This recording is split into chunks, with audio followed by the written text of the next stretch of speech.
नमस्कार, मी पूर्वी भावे. झिरो आवर मध्ये आपलं स्वागत.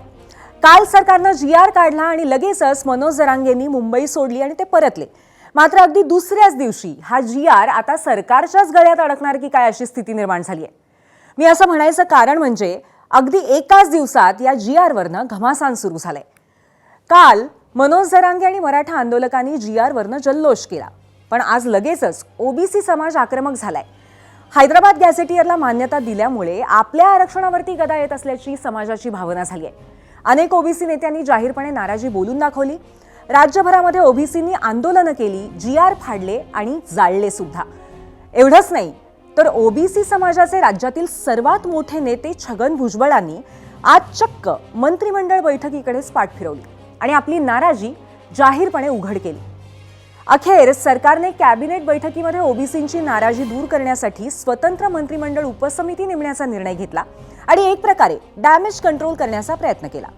चंद्रशेखर बावनकुळे यांच्या अध्यक्षतेखाली स्थापन करण्यात आलेल्या या समितीमध्ये भाजपचे 4, शिवसेनेचे 2 आणि नाराज भुजबळांसह राष्ट्रवादीचे 2 मंत्री असतील.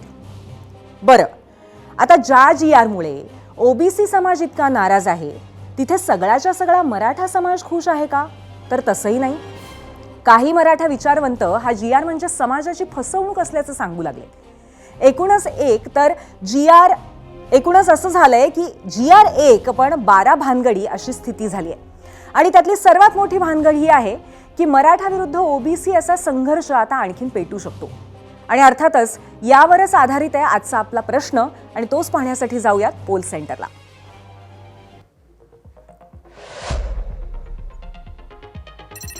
आपला आजचा प्रश्न आहे, मराठा आरक्षणाच्या निर्णयानंतर भुजबळांसह ओबीसी नेते आक्रमक. राज्यामध्ये मराठा ओबीसी संघर्ष पुन्हा तीव्र होईल असं वाटतंय का? आणि यासाठी अर्थातच पर्याय होते, हो किंवा नाही. आणि याच्यावरती तुमच्या उत्तरांची, तुमचा कौल जो आहे तो जाणून घेण्याची आम्ही वाट बघतोय.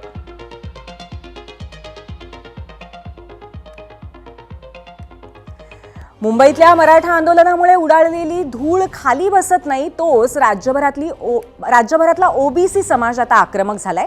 आणि यात आज सर्वात मोठे हिरो ठरले ते छगन भुजबळ. राज्य मंत्रिमंडळाच्या बैठकीसाठी ते सह्याद्री अतिथीगृहावरती पोहोचले खरे, मात्र बैठकीमध्ये काही सहभागी झाले नाहीत. राष्ट्रवादीच्या मंत्रिमंडळ पूर्व बैठकीला हजेरी लावून ते निघून गेले. त्यांना मंत्रिमंडळ बैठकीला दांडी मारण्याचं नेमकं कारण विचारण्याचा प्रयत्नही माध्यमांनी केला, मात्र भुजबळ काहीही न बोलता निघून गेले. आणि मग ते नाराज असल्याची आणखीनच चर्चा रंगली.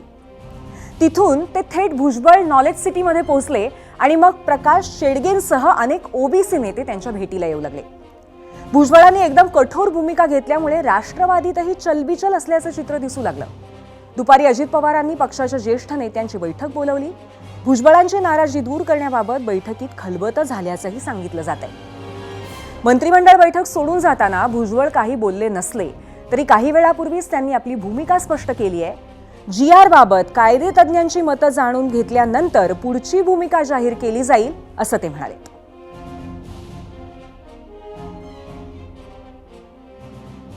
या संदर्भामध्ये जे काही संभ्रम आहेत त्याबद्दल त्यांची मतं आम्ही आजमावत आहोत, माहिती घेतो आहोत. आवश्यक असेल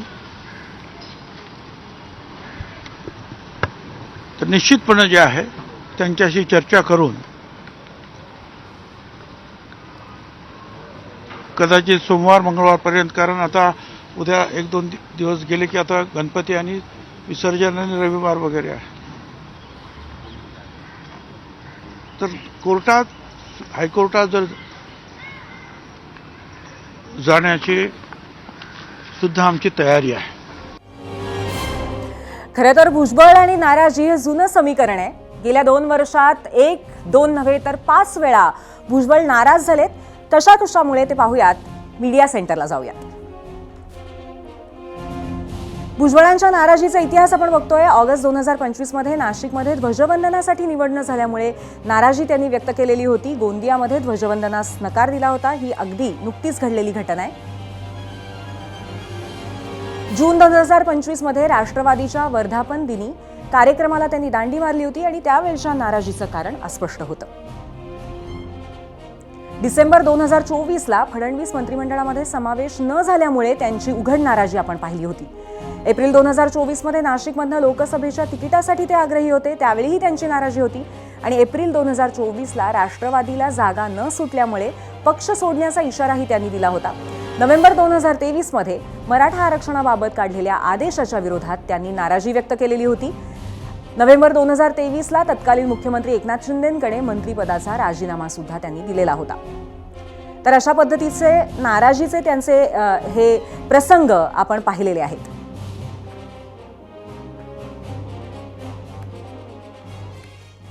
भुजबळांनी आता घेतलेल्या भूमिकेचं लक्ष्मण हाकेंनी स्वागत केलं, तर भुजबळ नाराज आहेत याचा अर्थ काल काढलेला GR पक्का आहे अशी समजूत जरांगे यांनी करून घेतली आहे. पाहूयात.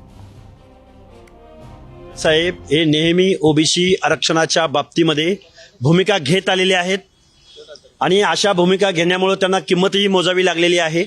मी भुजबळ साहेबांचं या लढाऊ वृत्तीचं मी खरं तर दाद देईन त्यांच्या याला. बैठकीवर त्यांनी बहिष्कार टाकला. याचा अर्थ असा होतो हा जार पक्का आहे, फक्त काही जणांना बोलवलं नाही मराठ्याच्या अभ्यासकाला, म्हणून त्यांचं थोडं ढुकन दुखत आहे. कमीत कमी 50 हायकोर्टाचे वकील होते यांच्या साक्षीनं, आणि त्यांनी त्यावेळी सांगितलं GR ओके. पण काय असतं का याला नासकी सवय लागली असते मराठ्यांचेच. एक शब्द त्यात उचलायचा आणि इकडे फेकायचा आणि तेवढ्याच बुळबुळ करत बसायचं. काय होत नाही रे पोराओ. मनोज जरांगेंची मूळ मागणी ही ओबीसी आरक्षणातनं मराठ्यांना आरक्षण द्यावं ही होती आणि कालच्या GRमुळे ती पूर्ण झाली असं मानलं जात आहे. त्यामुळे आता आपलं आरक्षण कमी होणार ही भीती ओबीसींमध्ये निर्माण झाली आहे. पण ओबीसी आरक्षणाला कोणताही धक्का लागत नसल्याचा दावा मराठा उपसमिती अध्यक्ष राधाकृष्ण विखे पाटील यांनी आज पुन्हा एकदा केला. भुजबळांचा गैरसमज झालाय असंही त्यांचं म्हणणं आहे. तर एकनाथ शिंदेंनीही मुख्यमंत्री भुजबळांशी बोलतील, गैरसमज दूर करतील असं सांगितलंय. तो त्यांचा गैरसमज आहे. आता हे सगळे हैदराबाद गॅजेटमध्ये तो नंबर आहे, नाव नाही. आता त्याची स्क्रुटिनी होते, स्क्रुटिनी होणार. स्क्रुटिनी करणारे जे पात्र असतील, जे पात्र लोक आहेत त्यांना संधी दिली पाहिजे ना. तुम्ही त्यांना कसं तुम्ही प्रवाहाच्या बाहेर ठेवणार. मला वाटतं तो एक धाडसी निर्णय केला, पण त्यातून जी मागे सरकारची भूमिका त्यांनी आजही सांगितलं पाहिजे की कुठेही ओबीसीच्या आरक्षणाला त्यामुळे धक्का लागणार नाही. आणि त्यामुळे विनाकारण त्यासाठी गैरसमज करून घेण्यापेक्षा मला वाटतं जे वास्तव आहे ते आपण स्वीकारलं पाहिजे. आम्ही काही कोणाचं आरक्षण काढून घेत नाही. किंबहुना वंचित राहिलेल्या मराठा बांधवांना यातून न्याय देण्याचीच भूमिका सरकारची आहे. नाही, आम्ही त्यांच्याशी बोलू. मुख्यमंत्री त्यांच्याशी बोलतील आणि जे आपण निर्णय घेतलेला आहे त्याची जी काही वस्तुस्थिती आहे ती त्यांना समजावून सांगू आम्ही. आणि मला वाटतं आपण घेतलेला निर्णय जो आहे तो त्याची माहिती आणि ती वस्तुस्थिती समजून घेतल्यानंतर मला वाटतं भुजबळ साहेबांचा नाराजी दूर होईल. भुजबळांनी मंत्रिमंडळ बैठकीवरती बहिष्कार टाकला आणि वादाला तोंड फोडलं. मग काय, ओबीसी संघटनांनीही गावोगावी निदर्शनं सुरू केली. लक्ष्मण हाके, मंगेश ससाणे यांनी पुण्यातील फुलेवाड्यामध्ये मौन आंदोलन केलं, तर जालन्यामध्ये ओबीसी समाजानं निदर्शनं केली. काल काढलेल्या GRच्या चिंध्या करत तो पायदळी तुडवण्यात आला. नांदेड जिल्ह्यामध्ये भोकरमध्ये ओबीसी समाजाने हैदराबाद गॅझेटियरच्या GR विरोधात तहसीलदार कार्यालयासमोर आंदोलन करत निवेदन दिलं. 1918 सालातील हा दस्तावेज लागू करणं म्हणजे डॉक्टर बाबासाहेब आंबेडकर यांनी लिहिलेल्या घटनेलाच आव्हान देण्यासारखं आहे अशी टीका ओबीसी नेते करतायत. जरांगे यांच्यापेक्षा तिप्पट दबाव ओबीसी समाज टाकेल असा इशारा सुद्धा देण्यात आलाय. बीड जिल्हाधिकारी कार्यालयावरती ठिय्या देत GRला विरोध केला गेला. मराठा समाजाला ओबीसींमधनं आरक्षण मिळण्यासाठी मनोज जरांगे यांनी मुंबई इथे उपोषण केलं आणि त्यानंतर सरकारने त्यांच्या अनेक मागण्या मान्य केल्या आहेत. जरांगेंच्या मागण्या मान्य झाल्यामुळे ओबीसींवरती अन्याय होत असल्याचा आरोप करून जळगाव जिल्हाधिकारी कार्यालयासमोरही निदर्शनं झाली.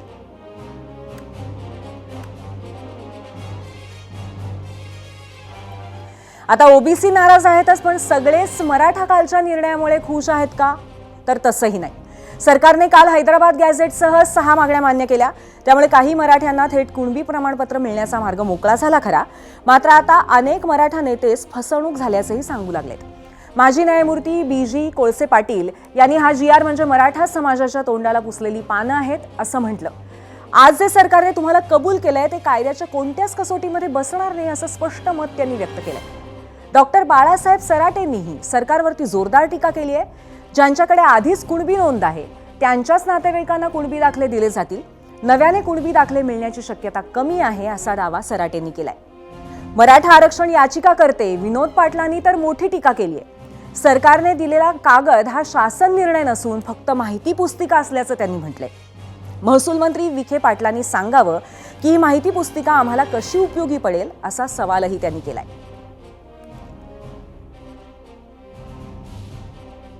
सन्माननीय विखे पाटील साहेबांनी जो कागद हातात दिला त्या कागदामध्ये नेमकं काय, तर कुठल्याही प्रकारचा इंच मात्र टाचणी एवढाही फायदा किंवा उपयोग या कागदाचा नाही.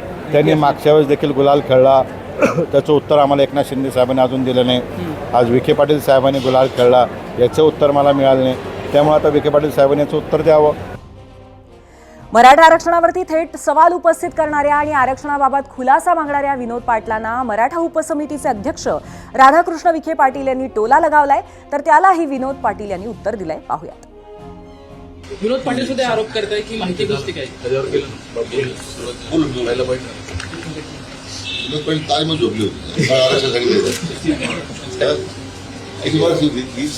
आरक्षण राईट रॉंग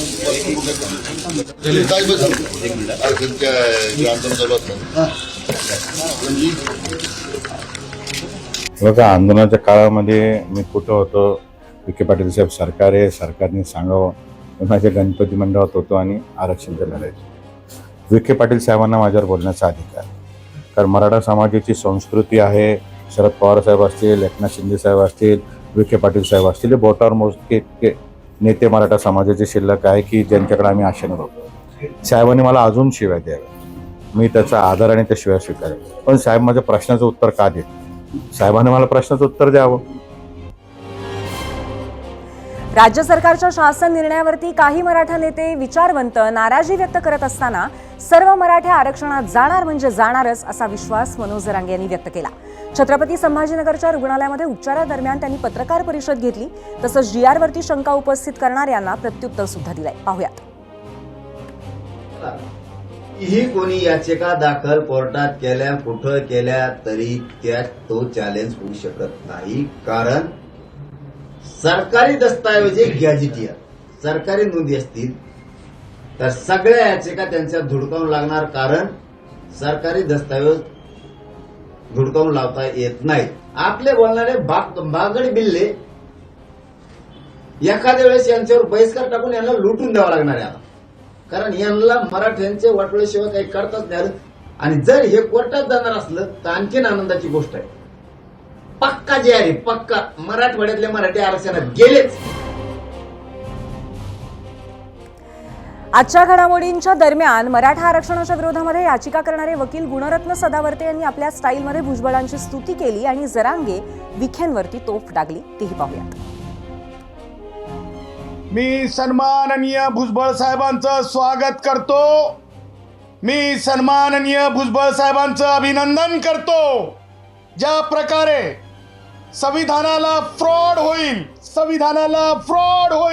संविधानाचा फ्रॉड होईल अशा प्रकारचा एक शासन निर्णय काढण्याचं जे धाडस दाखवलं भुजबळ साहेबांनी लोकतांत्रिक मार्गाने, आपला अत्यंत गंभीर असं म्हणजे शासनाला समजावं अशा प्रकारे आज त्यांनी उपस्थिती न राहण्याचं दर्शवणं. कालचा शासन निर्णय हा अल्ट्रा व्हायरस आहे, हा व्हायरस आहे. तुम्ही आज चालू असलेल्या बैठकीमध्ये शिंदे साहेब हा शासन निर्णय मागे घ्यायला सांगा. या निर्णयातून मराठा भावांचा काहीच फायदा होणार नाही. परंतु या निर्णयामुळे दोन समाजाची तेढ निर्माण होण्याची वेळ आलेली आहे. आम्ही तुम्हाला परवा आव्हान केलं होतं राधाकृष्ण विखे पाटील की ओबीसींना आम्ही विरोधक म्हणून आम्हाला बोला.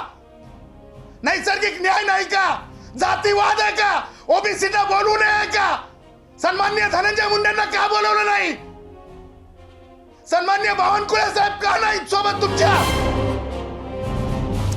तर याच विषयावरती आज आपण सविस्तर चर्चा करणार आहोत आणि त्यासाठी आपल्या सोबत असणार आहेत ओबीसी नेते लक्ष्मण हाके, त्याचबरोबर मनोज जरांगे समर्थक गंगाधर काळकुटे, भाजप आमदार परिणय फुके आणि शिवाय मराठा क्रांती मोर्चाचे पदाधिकारी राजेंद्र कोंढरे, शिवाय जरांगेंचे सहकारी योगेश केदार सुद्धा आपल्या सोबत असतील. परंतु या सगळ्या मुद्द्यावरती, आजच्या आपल्या प्रश्नावरती अख्खा महाराष्ट्र कुठेतरी व्यक्त होतोय आणि या व्यक्ततेमध्ये नक्की काय घडलेलं आहे, सोशल मीडियातनं काय काय प्रतिक्रिया आल्या आहेत आपण पाहूयात. जाऊयात मीडिया सेंटरला.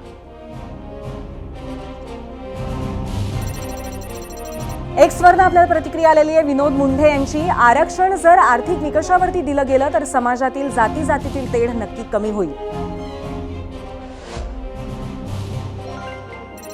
एक्सवरचीच पुढची प्रतिक्रिया आहे शंतनू व्ही गौतम यांची. ओबीसी समाज आणि मराठा आरक्षण संघर्ष असाच रोज सामना रंगणार आहे. ही कायदेशीर लढाई आहे. योग्य निर्णय आणि मार्ग निघू शकतो, यासाठी संयम पाळला पाहिजे. पुढची प्रतिक्रिया युट्यूबवरनं सुभाष सानप यांची. मराठा ओबीसी संघर्ष होण्याचं काही कारण नाही. ओबीसी समाजाला सुद्धा आपल्या हक्कासाठी आंदोलन करण्याचा अधिकार आहे. पुढची प्रतिक्रिया युट्यूबवरनं आहे गोविंद जाधव म्हणतायत काही होत नाही, कोणी आक्रमक भूमिका घेत नाही. इंस्टाग्रामवरनं जयदीप देशमुख म्हणतायत नाही होणार संघर्ष. इंस्टाग्रामवरनं पुढची प्रतिक्रिया प्रतीक्षा यांची आहे. ओबीसींना हक्क जसा हवाय तसाच मराठ्यांनाही हवाय. आम्हाला तो हक्क मिळालाय आणि आम्ही तो सोडणार नाही. आता मराठा समाजाची वेळ आहे. फेसबुकवरनं शशिकांत माने यांची प्रतिक्रिया. ओबीसींना आंदोलन करण्याचा पूर्ण अधिकार आहे. मराठा समाज अजिबात मध्ये येणार नाही.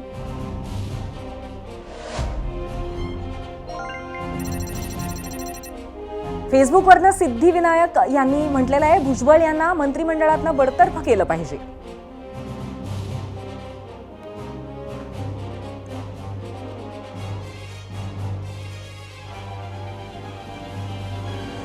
आणि यानंतर आपण आता याच मुद्द्यावरती विस्तृत चर्चा करणार आहोत. त्यासाठी जाऊयात गेस्ट सेंटरला. आपल्यासोबत आहेत ओबीसी नेते लक्ष्मण हाके, त्याचबरोबर मनोज जरांगे समर्थक गंगाधर काळकुटे, भाजप आमदार परिणय फुके, मराठा क्रांती मोर्चाचे पदाधिकारी राजेंद्र कोंढरे हे सुद्धा आहेत आणि त्याचबरोबर योगेश केदारजी सुद्धा आपल्याबरोबर असणार आहेत. आपल्या सर्वांचं मनपूर्वक स्वागत. पहिला प्रश्न अर्थातच मला विचारायचा आहे तो हाकेजींना की ज्या पद्धतीने GR काढल्यानंतर आपण सातत्याने म्हणताय की हा बेकायदा GR आहे किंवा यामुळे एक मोठा अन्याय झालेला आहे ओबीसींवरती, नक्की आपल्याला म्हणायचं आहे काय? मुळात हा GR संविधान विरोधी आहे. राज्य सरकारला असा GR काढण्याचा, असा एक्झर्शन करण्याचा कुठलाही संविधानिक अधिकार नाही. मुळात यापूर्वीच्या मराठा समाज हा स्वतंत्र आहे, ओबीसी नाही, किंवा तो सोशल बॅकवर्डनेस प्रूव्ह करू शकत नाही आणि पर्यायानं त्याला ओबीसी आरक्षण मिळत नाही, असे अनेक निर्णय पेंडिंग असताना त्या निर्णयांना कुठंही विचारात न घेता समितीनं काय शिफारस केली आणि गव्हर्नमेंटनं काय हा GR काढला. मुळात हा GR बेकायदा आहे आणि या GR अन्वये या GRमध्ये ज्या काही नोंदी केलेल्या आहेत त्या नोंदींना डोळ्यासमोर ठेवलं तर ओबीसीचं आरक्षण, जो ओबीसी सोशली बॅकवर्ड आहे, जो ओबीसी मायक्रो घटक आहे, जो ओबीसी त्याच्या व्यवसायामुळं त्या भटक्या जातीत जन्माला आल्यामुळं त्या व्यवसायामुळं त्यांना जी काय या महाराष्ट्राच्या व्यवस्थेमध्ये दुय्यम दर्जाची वागणूक मिळालेली आहे, त्यांना सोशल जस्टिस मिळण्यासाठी कलम 16(4) किंवा मंडल आयोगाच्या सामाजिक न्यायाच्या शिफारशीद्वारे ज्यांना एक सोशल डिस्क्रिमिनेशन ज्यांच्या बाबतीमध्ये झालं त्यांच्या प्रतिनिधित्वासाठी हे ओबीसीचं आरक्षण आहे. पण या GR अन्वये मराठा समाजाला जर कुणबीकरणाद्वारे जर ओबीसीमध्ये घातलं जात असेल आणि जर रूलर कास्ट म्हणून ज्या मराठा समाजाकडे पाहिलं जातं, डॉमिनंट कास्ट महाराष्ट्राची म्हणून ज्या मराठा समाजाकडे पाहिलं जातं, तो मराठा समाज जर या ओबीसीच्या आरक्षणामध्ये आला तर या महाराष्ट्रामधल्या ओबीसींचं काय होईल, मायक्रो घटकांचं काय होईल, त्यांचं रिप्रेझेंटेशन, त्यांच्या प्रतिनिधित्वासाठी जे ओबीसी आरक्षण मिळालेलं आहे त्या आरक्षणाची संविधानात्मक चौकट हाकेजी याचं उत्तर आपण घेऊयात. आपण जाऊयात परिणयजींकडे. आता लक्ष्मण हाकेजींनी ज्या पद्धतीचा प्रश्न उपस्थित केला तो आणि त्याच व्यतिरिक्त कुठेतरी या सगळ्यामुळे आपल्या पारंपरिक मतदाराला सुद्धा कुठेतरी धक्का बसू शकतो, अशी आपल्याला कुठे भीती नाही का वाटत परिणयजी? नाही बघा, ओबीसी समाज हा आधीपासून भारतीय जनता पार्टीच्या पाठीशी उभा राहिलेला आहे. आणि मी तुम्हाला एकदम दाव्याने सांगू शकतो की यावेळेस ओबीसी समाज खंबीरपणे महायुतीच्या पाठीशी उभा होता, म्हणूनच महायुतीची सरकार महाराष्ट्रामध्ये आली.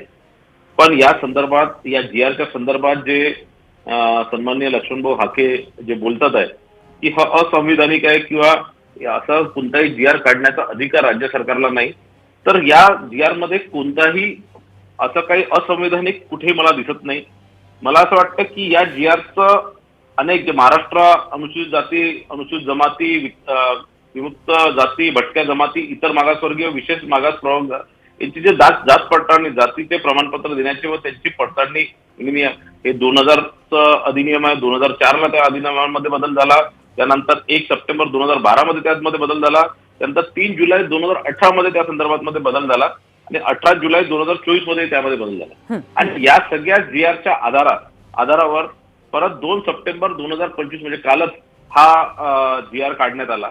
आणि याच्यात काय असं म्हटलेलं आहे बघा, याच्यात असं कुठेही म्हटलं नाही की सरसकट मराठा समाजाला ओबीसी मध्ये आरक्षण द्यावं म्हणून. ओबीसीचं आरक्षण कुठेही धोक्यात नाहीये. मला असं वाटतं या GRचं जर हाके साहेबांनी जर इंटरप्रिटेशन बरोबर केलं. मी तुमच्या दोघांकडे परत येते आणि आता सध्या मी राजेंद्र कोंढरेजींकडे जाणार आहे, कारण मराठा आरक्षणाच्या अनुषंगाने आपली सुद्धा महत्वाची भूमिका राहिलेली आहे. आता कालचा GR निघाल्यानंतर आपली पहिली प्रतिक्रिया काय? पहिली गोष्ट जी आहे आता ह्याच्यामध्ये माननीय मंत्री महोदयांनी आणि हाकेंनी जे सांगितलं, खरं तर असंविधानिक असं कुठलाही GRला असं म्हणता येणार नाही.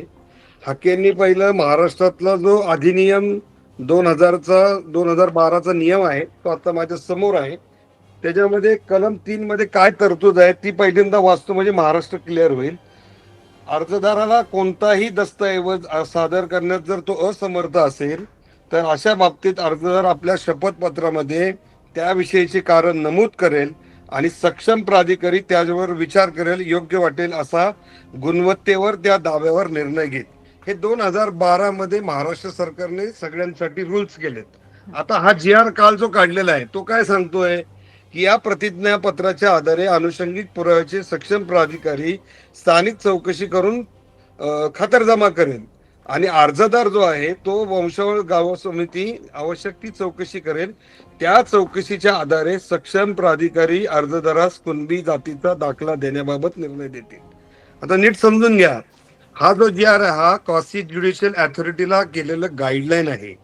जात पडताळणी करण्याच्या अगोदर जात प्रमाणपत्र देणारा अधिकारी याच्यावर शासन असं बाइंड करू शकत नाही की तू दिलंच पाहिजे. त्याच्या मनाची कायद्याप्रमाणे विहित केलेल्या पद्धतीमध्ये जर ते बसत असेल तरच तो हे प्रमाणपत्र देऊ शकतो. हा त्याच्यातला पहिला मुद्दा आहे.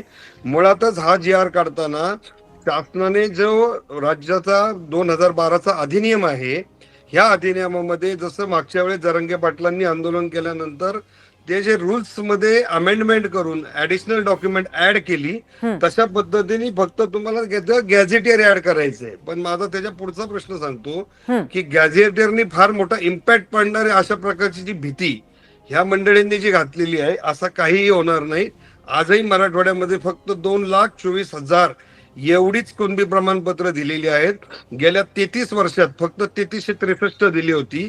त्यामुळे त्याच्यातनं आणलेली सुलभता म्हणजेच काहीतरी ओबीसीचं सगळं ओरबाडून घेतोय ते पण अमान्य आहे. आणि शेवटचा मुद्दा एकच सांगतो, Madhuri Patil versus state of Maharashtra जी आदिवासी विभागाची केस सर्वोच्च न्यायालयामध्ये ज्याच्यातनं जात पडताळणी आपल्याकडे नियम तयार झाले, ह्या केसमध्ये सर्वात जुने डॉक्युमेंटला प्रोबेटिव्ह व्हॅल्यू दिलेली आहे. त्यामुळे ज्याच्यामध्ये खरोखर जातीची नोंद आहे आणि त्याची वंशावळ जुळत असेल त्यांनाच ह्या योजनेचा फायदा होऊ शकतो. नुसता गॅझेटियर मध्ये मधून नोंद आहे तर ती सामूहिक नोंद असल्यामुळं, त्याच्यामध्ये फक्त क्वांटिटी असल्यामुळं त्याचा जो इम्पॅक्ट होऊन फार मोठं काहीतरी होणार आहे अशा प्रकारचं चित्र हे ओबीसी नेते रंगवत आहेत. त्यामुळे विनाकारण ओबीसीत भीती तयार होती असं माझी धारणा आहे. बर, कोंढरेजी आपल्यासोबत सध्या योगेश केदार आहेत आणि कालच्या GR वरती सर्वात आधी टीका करणारे सुद्धा ते आहेत, तर त्यांच्याकडे जाऊया आपण आणि त्यांना असा प्रश्न विचारूया की GR वरती आक्षेप घेणाऱ्या नेत्यांपैकी तुम्ही एक आहात, तर तुमचा नेमका आक्षेप काय?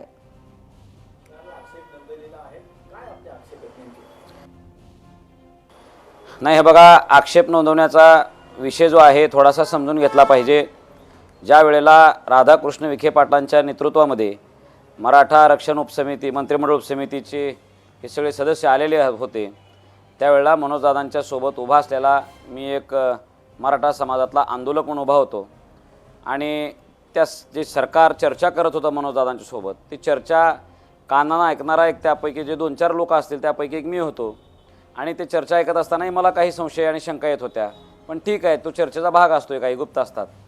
पण ज्या वेळेला त्यांनी एक कागद हातात दिला मनोजदादांच्या, मनोजदादांनी तो कागद माझ्या हातात दिला. कारण मनोजदादाला माहिती होतं की योगेश केदार हा नुसता अभ्यासक नाही, हा नुसता ॲडव्होकेट नाही, तर हे ओबीसी आरक्षण चळवळ उभा करणारा एक तरुण आहे, निष्ठेनं प्रामाणिकपणे समाजासोबत लढणारा एक मराठा तरुण आहे. म्हणून त्यांनी माझ्या हातात ती जबाबदारी दिली की सरकार फसवत तर नाही ना, सरकारने यात काही घोटाळा तर केला नाही ना, असं त्यांचा एक प्रश्न होता. मग माझी जबाबदारी आली. 6 कोटी मराठा समाजाच्या वतीनं मनोजदादा जर माझ्यावर जबाबदारी सोपवत असतील तर माझं कर्तव्य होतं की जे सत्य त्या जी आरमध्ये लिहिलेलं असेल, जे सत्य तिथं काय होतं ते मनोजदादाला सांगणं. जर काय समजा मी सरकारनं दिलेल्या गोष्टीला होमध्ये हो मिसळला असता तर महाराष्ट्रातल्या येणाऱ्या पिढ्यांनी म्हटलं असतं की अरे योगेश केदार, तुला ज्यावेळेस आपला नेता, सर्वोच्च नेता विचारत होता की ह्यामध्ये काय खरं आणि काय खोटं सांग, त्यावेळेला तू सरकारसोबत मिलीभगत केली, सरकारच्या जी आरला हो म्हटला, आणि आज आमच्या मुलांना इथं काही आरक्षण मिळायला तयार नाही. त्यामध्ये सगळ्यात मोठा दोषी कोण असेल तर योगेश केदार आहे. मनोजदादाला आपल्या कायदे माहीत नाहीत, कायद्याची भाषा कळत नाही, पण तुला कळतंय म्हणून जर त्यांनी तुमच्यावर जबाबदारी दिलेली असेल तर तू असं वागणं चुकीचं होतं असं पुढच्या पिढ्यांनी म्हटलं नाही पाहिजे. म्हणून मी एक वकील नात्यानं समाजाची भूमिका मांडायची जबाबदारी दिल्यामुळं मी त्यातला आम्ही अभ्यास केला. 2-4 अभ्यासकांना अजून विचारलं की जे मी बोलतोय ते खरं आहे किंवा खोटं आहे. सगळ्यांनी म्हटलं योगेशजी तुमचं बरोबर आहे, तुम्ही काय करा, मनोजदादांना असं सांगितलं पाहिजे. मग आम्ही गेलो आणि सांगितलं की सरकार फसवणूक करायला लागलेलं आहे. आपली जी काय समज होती, मराठा ह्या शब्दाला, मराठवाड्यातला जो मराठा आहे पूर्वी कुणबी होता, त्या सगळ्या मराठ्यांना ओबीसी आरक्षण मिळेल का, तर ते त्याचं उत्तर नाही होतं. कुणबी मराठा, कुणबी कुणबी मराठा ह्याचे ज्यांच्या नोंदी आहेत अशाच लोकांना आरक्षण मिळणार आहे. आणि जे समजा पुढेही मिळवायचं असेल तर त्यात अनेक जाचकाठी दिसत होत्या, शब्दामध्ये फेरफार केलेलं दिसत होतं. माझं असं म्हणणं होतं की याला आपण सोप्या पद्धतीनं करू. आणि नक्कीच योगेशजी, एक खूप मोठा दावा तुम्ही केलेला आहे या निमित्ताने. कालपासनं सगळे खरं तर सेलिब्रेट करत असताना, आणि हाच दावा घेऊन गंगाधरजींकडे मी जाते. गंगाधर काळकुटेजी, ज्या पद्धतीने आता योगेशजींनी हा दावा केलेला आहे ते पाहता तुमचं कालचं सेलिब्रेशन आणि त्यानंतरची आजची तुमची भूमिका काय आहे?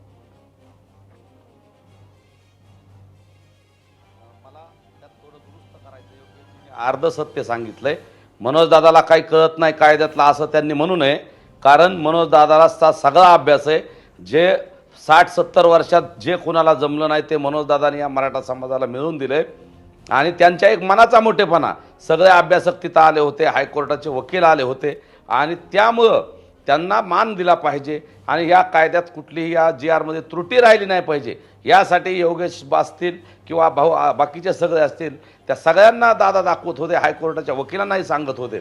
आणि सगळ्याच्या 2-3 वेळा त्या दुरुस्त्यासुद्धा सुचवल्या, शब्द कोणता टाकायचा, कोणता काढायचा. त्यावेळेस योगेशरावला सुद्धा विचारलं. पहिल्यांदा योगेशराव हो म्हणले, बरोबर आहे, त्यांनी खोटं बोलू नये, मीडियाचं ते हे काढावं फुटेज. पहिल्यांदा हो म्हणले आणि नंतर त्यांच्या पुन्हा काय लक्षात आलं माहीत नाही, नंतर ते म्हणले काहीतरी सरकार फसवतंय, असं एक शब्द, त्यांचे 2 शब्द ऐकले. मीही चिटकूनच होतो 2-3 मीटरच्या अंतरावर, आम्ही समोरच होतो. त्याच्यामुळं दादांनी मग थोडंसं बोलाबोली झाली, त्यांची चर्चा झाली. आणि मनोज दादाला वाटलं आता 2-4 सगळे वकील बरोबर आहे म्हणतायत, बाकीच्या अभ्यासक ओके म्हणतायत, बरोबर म्हणतायत, आणि योगेश जी एकटेच म्हणतायत की हे काहीतरी फसवतायत. मग त्यात योगेशजींनी काय बरोबर. गंगाधरजी, पण याच निमित्ताने योगेशजींना मला असं विचारायचं आहे की त्यांना असं वाटतं का की सरकारनं मराठा समाजाची फसवणूक केली आहे? 100% मराठा समाजाची फसवणूक केलेली आहे. आम्ही 2-2 वेळा आयोग नेमून आरक्षणासाठी पात्र होतो.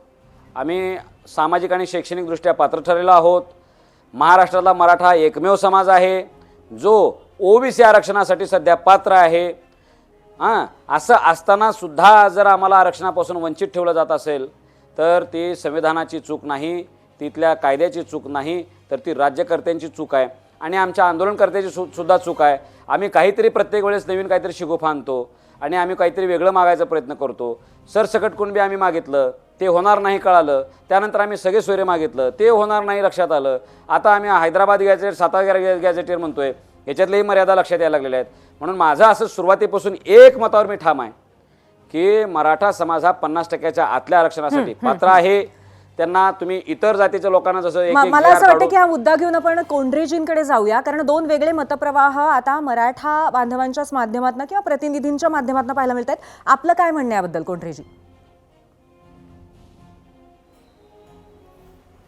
अशक्यपाय प्राप आहे. मुळातच मराठा समाज हा पहिल्यापासून 1967 पासून कुणबी म्हणून ओबीसी प्रवर्गात आहे. उत्तर महाराष्ट्र घ्या, विदर्भ घ्या, पश्चिम महाराष्ट्र, फक्त कोकण आणि मराठवाड्यामध्ये हे प्रमाण अत्यल्प होतं. कोकणात ते शक्य नाहीये, कारण कोकणातले कुणबी आणि मराठा वेगळे आहेत. मग आज प्राप्त परिस्थितीमध्ये ओबीसी मध्ये कुणबी म्हणून असताना त्यांना त्याच्यातून बाहेर काढायचा जो अधिकार जे लोक गाजवत आहेत तो चुकीचा आहे, नंबर 1. नंबर 2, आता मराठा समाजाला मराठा म्हणून ज्यांची नोंद आहे त्यांना एसीबीसीचं आरक्षण आता शुक्रे कमिशनच्या शिफारशीपासून लागू आहे आणि आता ती उच्च न्यायालयामध्ये केस आहे. भविष्यामध्ये 2 आव्हानं मराठा समाजापुढे आहेत. ज्यावेळेस लोक म्हणतात की हे आरक्षण एसीबीसीचं टिकणार नाही, आमचं म्हणणं शासनाने टिकवलं तर मराठा समाजाला त्याचा जास्त बेनिफिट होईल. पण उद्या जर उच्च न्यायालयामध्ये किंवा सर्वोच्च न्यायालयामध्ये जर हे फेटाळलं गेलं तर मराठा समाजापुढे बाय डिफॉल्ट 2 इश्यू येतील की ज्यांची नोंद कुणबी आहे त्यांची पूर्वाश्रमाची नोंद, ती कनेक्टिव्हिटी शोधून शासन त्यांना कुणबी प्रमाणपत्र देऊन ओबीसी मध्ये टाकू शकतं. आणि ती रुटीन प्रोसेस 67 सालापासून आतापर्यंत झाली. त्याच्यामध्ये 7,02,000 लोकांना आतापर्यंत व्हॅलिडिटी 2023 पर्यंत मिळालेली आहे. उर्वरित ज्यांची नोंद मराठा आहे अशी संख्या जवळपास 28% महाराष्ट्रामध्ये आहे. त्यांना भविष्यामध्ये जर हे आरक्षण टिकलं नाही तर पर्यायी व्यवस्था म्हणून जी 103वी घटना दुरुस्ती आलेली त्याप्रमाणे ईडब्ल्यूएसचा ऑप्शन भविष्यामध्ये उपलब्ध आहे, तो त्यांना वापरावा लागेल. नसेल तर मग तुम्हाला सगळ्यांना ओबीसीत टाकायचं असेल तर ओबीसीतलं जे काही अतिरिक्त आरक्षण आहे ते रिड्यूस करणं आणि त्या स्पेसमध्ये मराठा समाजाला बसवणं, त्यासाठी सामाजिक मागासलेपण उच्च न्यायालयाकडनं कन्फर्म करून ठेवणं, अशा प्रकारचं आव्हान हे मराठा समाजापुढे आहे आणि तीच त्यांची दिशा आहे. परिणयजी, हे दोन्ही पर्याय आपण ऐकले, तर सरकार समोर आता नक्की कशा पद्धतीचा मार्ग असणार या बाबतीमध्ये? बघा, ज्या प्रकारे हा जी आर निघाला यामध्ये ज्या लोकांच्या नोंदी कुणबी मराठा किंवा मराठा कुणबी या प्रकारचं ज्यांच्याकडे प्रमाणपत्र असतील किंवा ज्यांच्याकडे काही ना काही दस्तावेज असतील त्या सगळ्याच लोकांना या ओबीसी मध्ये आरक्षण मिळणार. आणि जसे की कोंढरे साहेब बोलले की जे उरलेले लोक ते ईडब्ल्यूएस मध्ये निश्चितच जाऊ शकतात. जे ज्यांच्या जातीच्या सर्टिफिकेट मध्ये मराठा लिहिलं असणार तर त्यांना ईडब्ल्यूएसचं आरक्षण याच्या आधी दिलेलं आहे. आणि मला असं वाटतं की मराठा समाजाला, एकट्या मराठा समाजाला, कारण ओबीसी मध्ये 350 जाती आहे आणि त्यामध्ये जवळपास 60% लोक त्या 27% आरक्षणासाठी भांडतात आहे. म्हणजे त्यात एक जात वाढून काही फायदा होणार नाही. मराठा समाजाला ईडब्ल्यूएस मध्ये जे आरक्षण मिळणार आहे ते त्यामध्येच मराठा समाजाला जास्त भला आहे. मराठा समाजाच्या रोजगारच्या संदर्भात, शैक्षणिक मागासलेच्या संदर्भात, राजकीय याच्या संदर्भात ते सगळं ईडब्ल्यूएसच्या माध्यमातून त्यांना निश्चित न्याय मिळणार. एक जो ओबीसी मध्ये जो ज्यांच्याकडे दस्तावेज आहे, ज्यांच्याकडे त्यांच्या वंशवाळीमध्ये ते कुठेतरी कुणबीचं काहीतरी त्यांच्याकडे आहे, शेतीमध्ये सातबाऱ्यांमध्ये काही आहे, हैदराबाद गॅजेटमध्ये काही त्या संदर्भातली माहिती असणार, तर निश्चितच त्या लोकांना यामध्ये, आणि आता ते स्वतः बोलले की 7 लाख लोकांना व्हॅलिडिटी यामध्ये मिळालेली आहे. आणखी मला वाटतं अनेक लोकांना या माध्यमातून त्यांचीही व्हॅलिडिटी मिळणार, त्यांना आरक्षणाचा फायदा होणार. मला असं वाटतं यामध्ये दुसरं एक आहे की हाके साहेब असतील किंवा इतर लोक असतील जे याच्यात आलेले आहेत, त्यांनी या जी आरचं इंटरप्रिटेशन, बघा कोणतंही जी आर राज्य शासन काढतं त्याचे अनेक इंटरप्रिटेशन असतात आणि ते त्या भागातील अधिकारी त्याला इंटरप्रेट करून किंवा सरकार त्याला कसं इंटरप्रेट करते याच्यावर सगळं अवलंबून असतं, ना की कोणत्या वकिलाने किंवा इतर कोणीही तो काय इंटरप्रेट करण्यात त्याला काही अर्थ नाही. त्याचं इंटरप्रिटेशन एकदा जर व्यवस्थित केलं तर मला असं वाटतं याच्यामध्ये बहुसंख्यक मराठा समाज जे कुणबी आहेत त्यांना याच्यात न्याय मिळणार. हाकेजी, तुम्हाला हे पटतंय की इंटरप्रिटेशन मध्ये गडबड होतीये आणि इंटरप्रिटेशन जर व्यवस्थित केलं तर हा तितकासा गंभीर प्रश्न नाहीये? हे बघा, माझ्यासमोर महाराष्ट्र शासनाचा जी आर आहे. मी आदरणीय कोंढरे साहेबांनी जे काही मतं व्यक्त केली त्यावर मी आता बोलत नाही, परंतु या जी आरमध्ये प्रस्तावनेची मी शेवटची ओळ तुम्हाला वाचून दाखवतो.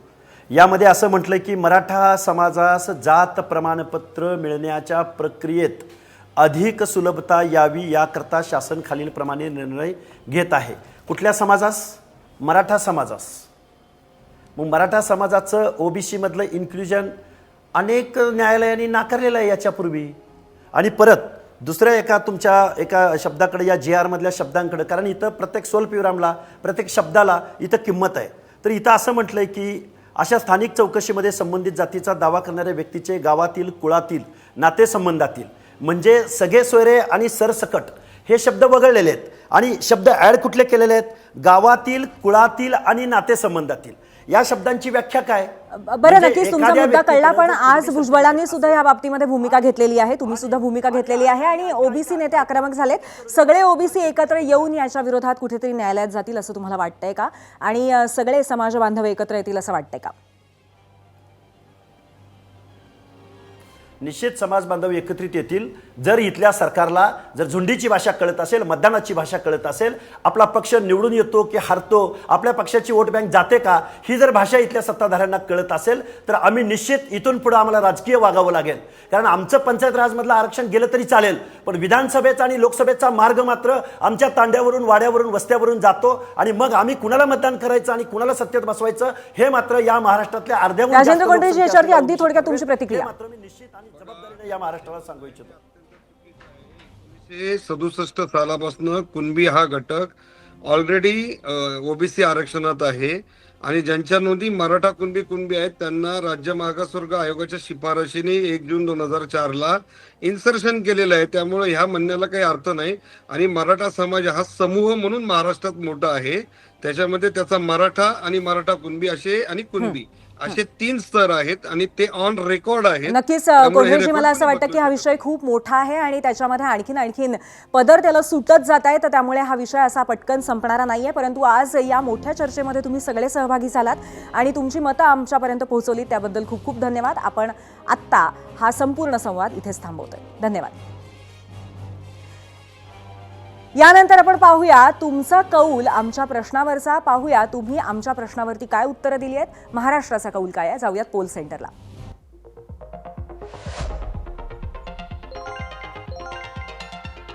आजच्या आमच्या प्रश्नाला एकूण 20,000 मतं आलेली होती आणि मराठा आरक्षणाच्या निर्णयानंतर भुजबळांसह ओबीसी नेते आक्रमक होण्याबद्दल मराठा ओबीसी संघर्ष पुन्हा तीव्र होईल का, असं 68% जणांना या 20,000 मतांपैकी वाटतंय आणि 32% लोक म्हणतायत नाही.